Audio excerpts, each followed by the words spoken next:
Hello, everybody. David Shuster here. Another day, another example of Donald Trump's federal police overreach. To the American people watching, this is what calling out a failed system looks like.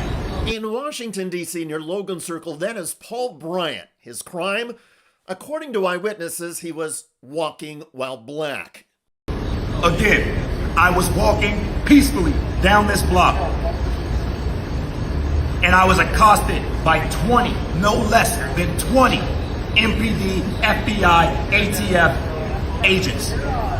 And what the federal officers don't realize yet is that Bryant is a military veteran and a successful corporate attorney.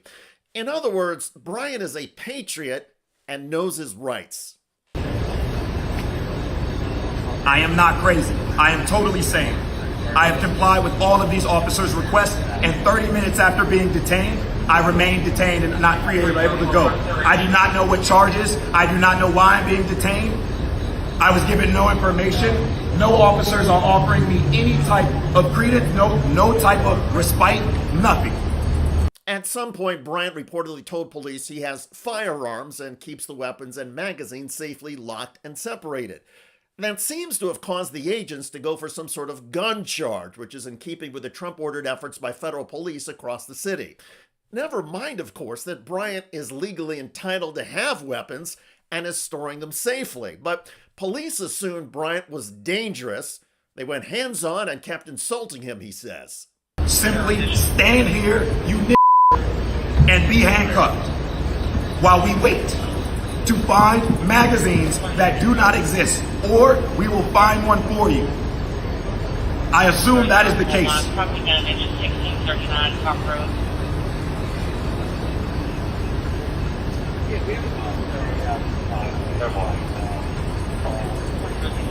In another eyewitness video, Bryant states emphatically that federal agents have violated his rights. These officers are violating my civil rights under federal law, and I will be pressing charges on everyone who has physically touched me tonight, who has applied pressure to me in ways that I will not forget anytime soon. This is tragic. In a country where black men are being killed by people that look just like this, I was sneered at, I was ignored, and I was not told why I was being detained. What are the names of the two officers holding you right now? This officer at Costello, he has his name blocked off. I do not know what it is, and I don't want to touch him for fear of my life. This is an FBI agent who I do not know. Aren't they only allowed to hold you for 10 minutes without charging you? They are trying to manufacture evidence. I do not have a magazine in my weapon because my magazine is in the trunk of my vehicle, which they would have known if they would have asked me. They did not ask me. According to local reports, Bryant was taken to a D.C. detention center and eventually released without charges.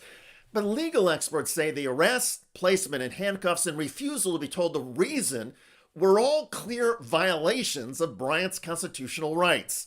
Morally, the federal actions are even more infuriating in this case, given Bryant's reported history.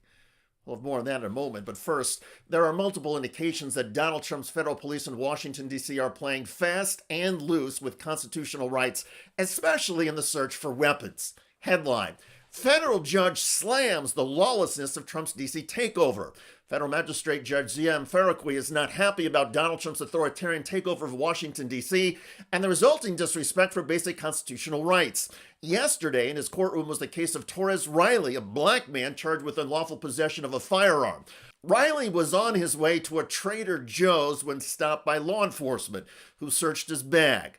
Judge Farrakwi called the search so obviously unconstitutional that a high school student would know it's illegal. And it's irrelevant that the search turned up a gun when the search itself is unconstitutional. The police are out there looking for everybody, and it seems they're looking for people that look like you, Farrakwi said to Riley. You can't go into a grocery store without getting stopped and illegally searched. Riley spent 7 days in a D.C. jail before the Justice Department recognized the detention violated his constitutional rights and dismissed the charges. Judge Farrakwi blasted the federal prosecutors for arresting Riley in the first place. Quote, "Lawlessness cannot come from the government. We're pushing the boundaries here. We're beyond the boundaries, and something is going to have to break." Judge Farrakwi then apologized to Riley on behalf of the government and pointed out how fragile constitutional protections have become. Quote, "This is on your record forever," the judge said of the arrest. The 7 days you spent in jail, nothing can undo that. It's not clear if Torres Riley is going to sue the Justice Department, but back to attorney Paul Bryant, who we started this video with and who was vowing a lawsuit for the racial profiling of him. Again, I was walking peacefully down this block, and I was accosted by 20, no less than 20 MPD, FBI, ATF agents. Keep in mind, Bryant served our country as a member of the military. He graduated from West Point and was an infantry officer in the Army before starting his legal career.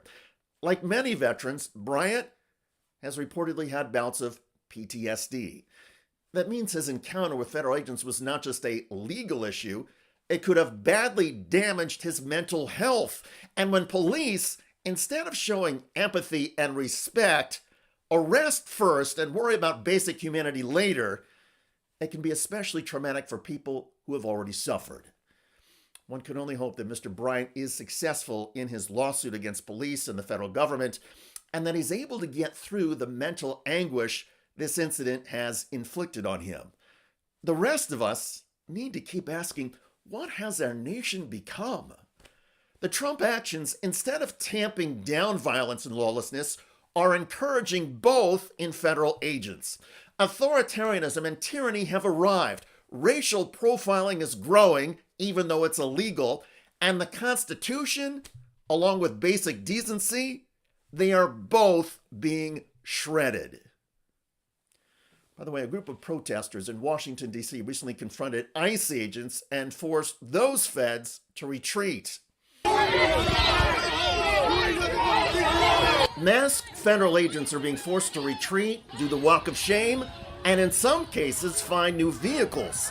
In Los Angeles, that ICE SUV was parked illegally on the sidewalk, so a tow truck driver pulled the vehicle away as delighted bystanders showered the agents with expletives.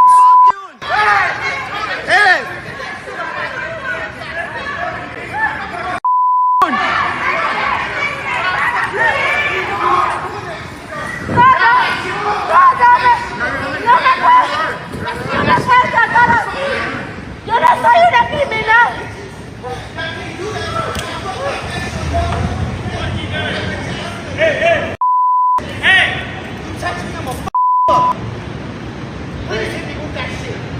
You touched me and I'm gonna F you up, said the man in the black jacket to ICE. He apparently called or helped the tow truck driver.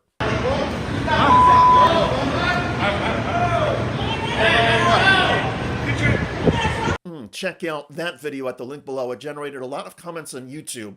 One of the most populous from Farker wrote, just remember, most of those ICE agents couldn't even qualify to be cops. And that bar is very low these days. I hear you. I look forward to reading your comments about federal troops racially profiling a man who happened to be a military veteran and an attorney.